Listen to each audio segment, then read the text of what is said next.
Hi, this is Dr. Patrick Cohn. Welcome to video 3 of the Equestrian Confidence video series. This week and beyond, I'm answering questions that you've placed in the Equestrian Confidence or the Mental Game of Equestrian survey we did with you. So here's the next question. How can mental training fit in to my everyday training? What types of things would I do in the practice pen to integrate mental training into my regular practice?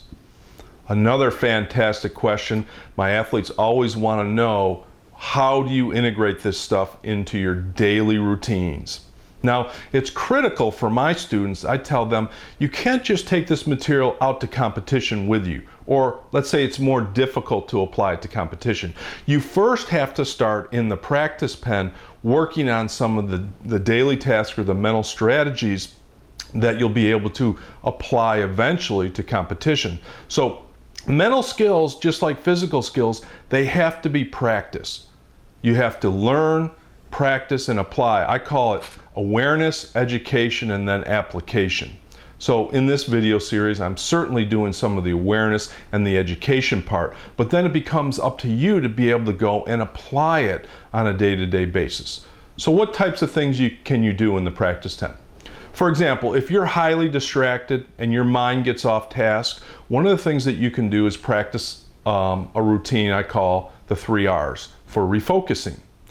That simply says that you want to know what to focus on and you want to understand what the distractions are in your environment, and then be able to quickly refocus. So if you're in the practice pen and you get off task, you start thinking ahead or you start dwelling on a mistake, you want to refocus on the present moment and what you're doing.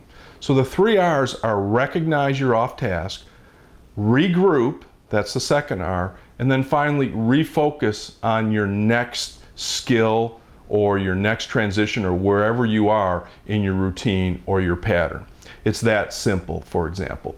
Or you can also practice dealing with doubts. Obviously, a lot of athletes struggle with doubts when they're in competition. So if you're struggling with a specific transition or skill in practice and you start doubting yourself, you want to catch yourself when you doubt, and you want to reframe or you want to change that doubt into a statement of confidence. So everything I teach athletes, I want them to first apply in a practice setting. So they'll be able to learn that, they'll be able to assess their own, and then it'll be much easier to transition that to competition. So thanks for that question. That was a great question.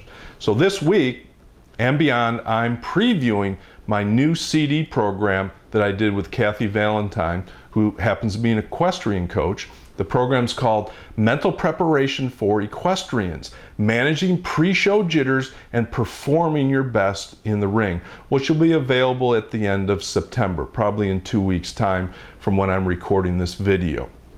So in the meantime, go to my website at peaksports.com/equestrian_confidence.php, and you can get more information about equestrian psychology or the mental game of equestrian, and learn about some of the mistakes you may be making before you enter the ring.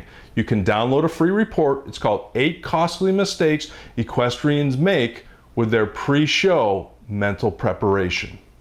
That's all for today. I'll see you in the next Equestrian Confidence video.